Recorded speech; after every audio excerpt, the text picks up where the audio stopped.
देखिए अगला क्वेश्चन है, क्वेश्चन नंबर हमारा 22 है, उसका वो अथवा पार्ट है और बोर्ड कौन सा है, एमपी बोर्ड का है। क्वेश्चन इंपॉर्टेंट है, इसको देख लो जरा।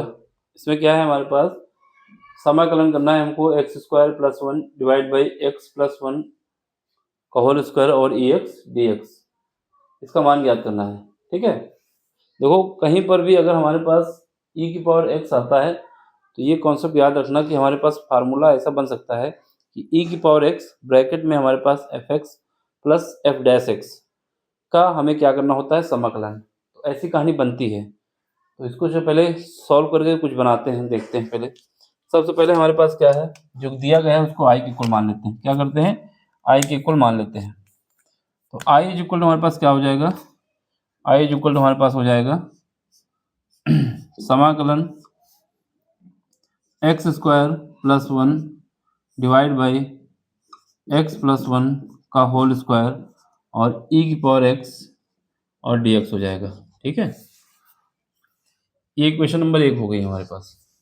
अब इसमें कुछ अरेंजमेंट करते हैं। जैसे अरेंजमेंट करने का मतलब ये है कि i इज इक्वल टू, अगर हम इसमें क्या करें, 1 ऐड करें और 1 सपरेट करें, तो x² - 1 हमने 1 घटा दिया है, 1 ऐड करेंगे, 1 घटाया है 1 ऐड करेंगे तो 1 पहले ही से था यहाँ पर, कितना हो जाएगा, ऐसे कर देते हैं। ठीक है, ये वाला 1 हमने घटाया सपरेट किया, ये हमने ऐड किया है। ठीक, यहाँ पर नीचे क्या आ जाएगा, x + 1 का होल स्क्वायर और ये हमारा ब्रैकेट बंद हो जाएगा, e⁻x dx हो जाएगा। ठीक है, अब इसको आगे फर्दर सॉल्व करो। i is equal to e⁻x को आगे ले आओ, e⁻x को हमने आगे ले आए। ठीक है, और ये सेमी ब्रैकेट लगाया। यहाँ पर ये जो है माइनस वाला इसके साथ ले लो, x² - 1 और ये जो 2 है इन दोनों को ऐड कर दो, 2 आ जाएगा। नीचे क्या आएगा, वही आएगा x² x + 1 का होल स्क्वायर, ये हमारा हो जाएगा dx हो जाएगा। ठीक है, इतना हो गया है इतना हो गया। अब इसके बाद क्या है, इसके बाद हमें इसको सॉल्व करना है। कैसे सॉल्व करोगे, देखो यहां से i is equal to e⁻x है। ठीक है, e⁻x है, e⁻x एक तरफ ले लेते हैं। ठीक है, और इसका सेमी ब्रैकेट लगाते हैं। यहाँ पर क्या है, यहाँ पर a - b का फार्मूला लगा देते हैं, a - b का फार्मूला लगाते हैं। तो सबसे पहले इसको अलग कर लेते हैं, x² - 1 और नीचे क्या कर लेते हैं, x + 1 का होल स्क्वायर। ठीक है, और यहाँ पर क्या कर लेंगे, +2 डिवाइड बाई x + 1 का होल स्क्वायर। जो एलसीएम हमने लिया था उस एलसीएम को यहाँ हटा चुके हैं। ठीक है, हमने एलसीएम हटा दिया है। अब हमारा काम क्या है कि यहाँ पर अगर a - b वाला फार्मूला लगा दें तो कुछ काम हो जाएगा। देखो लगा देते हैं। तो हम कौन सा फार्मूला यूज करेंगे, यहाँ पर a² - b² जो कि होता है a - b और a + b, ये वाला यूज करने वाले हैं। तो यहाँ पर हमारे पास i इज इक्वल टू क्या आ जाएगा, ये समाकलन का निशान है, e⁻x है। ठीक है, और हमारे पास सेमी ब्रैकेट है, ये सेमी ब्रैकेट है। यहाँ पर क्या हो जाएगा, इसमें इस वाली कंडीशन पे यार फार्मूला लगा रहा है, x - 1 एक तरफ आ जाएगा, x + 1 एक तरफ आ जाएगा। नीचे क्या बचेगा, नीचे बचेगा x + 1 का होल स्क्वायर, और ये जो है उसको ऐसे लिख दो, 2 टाइम्स x + 1 का होल स्क्वायर। ठीक है, ये हमारा dx हो गया। ठीक, इतना हो गया। अब यहाँ से ये प्लस वाला एक काट दो, कट जाएगा। तो यहाँ से i इज इक्वल टू हमारे पास क्या आ जाएगा, समाकलन का निशान लगा दो, e⁻x रख दो और ये हमारे पास सेमी ब्रैकेट है। यहाँ पर बचा है x - 1 और नीचे क्या बचा है, x + 1, ये एक ब्रैकेट में है। ठीक है, यहाँ क्या बचा है, यहाँ पर हमारे पास बचा है 2 डिवाइड बाई x + 1 का होल स्क्वायर और फिर सेमी ब्रैकेट बना हुआ dx हो गया। ठीक है, इतनी कहानी आ गई, यहाँ तक समझ में आ गया। अब यहाँ पे देखा जाए तो हमारे पास क्या कहानी बन रही है, ये समझना जरूरी है। यहाँ पर जो कहानी बन रही है वो कुछ कहानी ऐसे बन रही है, ऊपर देख लो जरा, ऐसे नीचे आ जाएगा, फिर भी यहाँ देख लो ऊपर। कहानी क्या है कि हमारे पास एक फार्मूला होता है, फार्मूला ये होता है कि समाकलन e की पावर x, ठीक है, और ब्रैकेट में क्या होता है fx plus F dash x. क्या बोल रहा हूँ, e की समाकलन का निशान है fx है, इस फंक्शन का डिफरेंशिएशन ये लिखा हुआ है, ये जो एफ डैश है इस फंक्शन का डेरिवेटिव है, यानी डिफरेंशिएशन किया गया है, और dx है। तो इसका जो आंसर आता है e की power x fx plus c आता है। ये वाला फार्मूला यूज होने वाला है, ठीक है। क्या यूज हो रहा है देख लो ऊपर,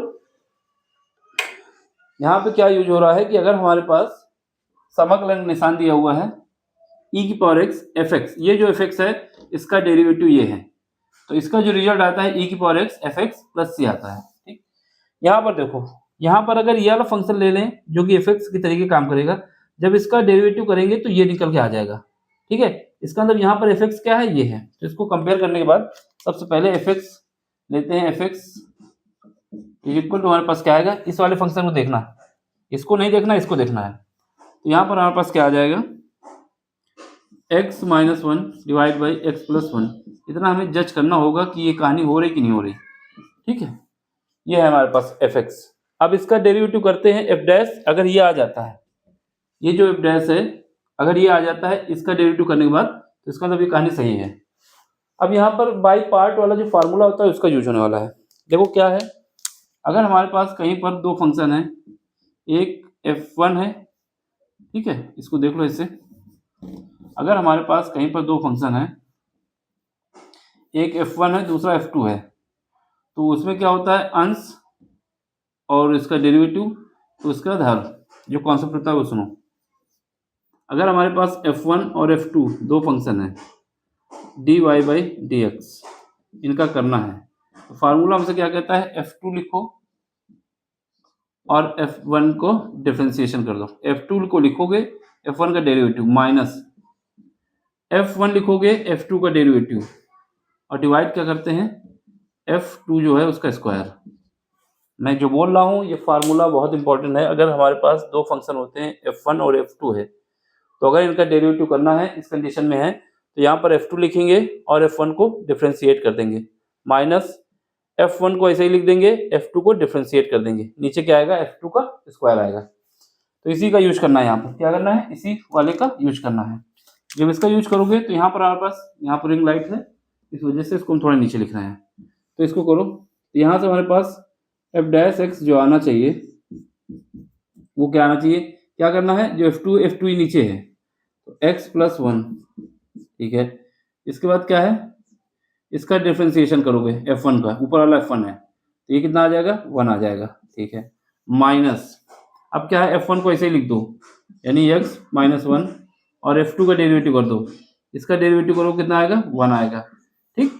नीचे क्या आएगा, नीचे हमारे पास x प्लस वन का होल स्क्वायर आ जाएगा।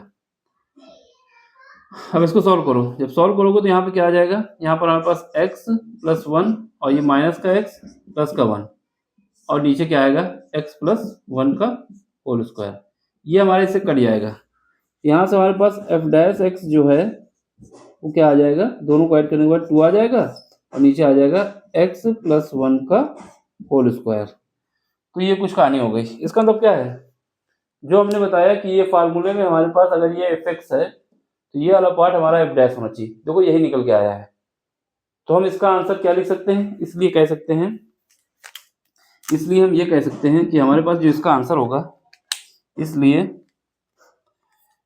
हमारे पास ये हम समीकरण क्या मान लेते हैं, समीकरण नंबर कोई माना है, इसको 2 मान लेते हैं, तो समीकरण 2 से, इसलिए समीकरण 2 से, ठीक है। अब इसमें क्या करना है, हमारे पास जो आ जाएगा i इक्वल टू क्या आ जाएगा, i इक्वल टू हमारे पास आ जाएगा ये वाला रिजल्ट, e की पावर x दिया हुआ है, और fx कितना है, fx हमारे पास ये है, ये आ जाएगा x minus one divide by x plus one, फिर क्या आएगा, प्लस का c आएगा, तो ये हमारा आंसर है, ठीक है, ये हमारा आंसर है। देख लो, समझ लो, कोई दिक्कत हो तो आप हमसे पूछ सकते हैं। इसको करने का तरीका बेस्ट यही है जैसे हमने आपको बताया है। ठीक, इसका स्क्रीनशॉट ले सकते हो। दूसरा तरीका ये है, दूसरा तरीका क्या है, दूसरे तरीके के हिसाब से अगर हमको करना है तो हमें क्या करना होगा, यहाँ तक तो हम आ जाएंगे, ठीक है। फिर इस e की पावर x को अंदर मल्टीप्लाई करो और इसके साथ करो। इस वाले पार्ट को बाई पार्ट, जो हमारे पास डेरिवेटिव वाला समाकलन का फार्मूला होता है कि पहले फंक्शन को ऐसे ही लिख दो, दूसरे का समाकलन, फिर उसके बाद माइनस लगाओ, समाकलन का निशान लगाओ, पहले का डिफरेंशिएशन, दूसरे का समाकलन। उसी का जब यूज करोगे, इसको नहीं सॉल्व करना है, इसको मल्टीप्लाई करने के बाद इसको ऐसे लिख देना है। इसको जब बाई पार्ट सॉल्व करोगे तो एक कहानी ऐसी आएगी कि ये वाला पार्ट कट जाएगा, केवल यही बचेगा। तो वही सीधा हमने फार्मूला बना दिया है ना। हमने क्या बनाया, किसी ने बनाया होगा, तो ये बेस्ट है। तो इसको अगर ये वाला करना चाहे तो ऐसे कर सकते हो, या फिर इसको ये याद करके सीधे लिखोगे, दोनों में पूरे नंबर मिलने वाले हैं, एक भी नंबर कटेगा नहीं, ठीक है। अब आपको समझ में आया तो क्या करिए, लाइक करिए, शेयर करिए, सब्सक्राइब करिए और अपना सपोर्ट दीजिए हमको, जिससे हम इस काम को आगे कंटिन्यू करते रहें। ठीक, लाइक शेयर सब्सक्राइब से जो काम हम कर रहे हैं इसको करने में मोटिवेशन मिलता है। तो हम आप सबसे रिक्वेस्ट भी करते हैं और आपसे उम्मीद भी करते हैं कि अगर आपको मेरा काम पसंद आ रहा है तो लाइक करिए, शेयर करिए, सब्सक्राइब करिए और इस काम को आगे हमसे कंटिन्यू कराते रहिए। ठीक, मिलते हैं अगले लेक्चर में। Thank you for watching.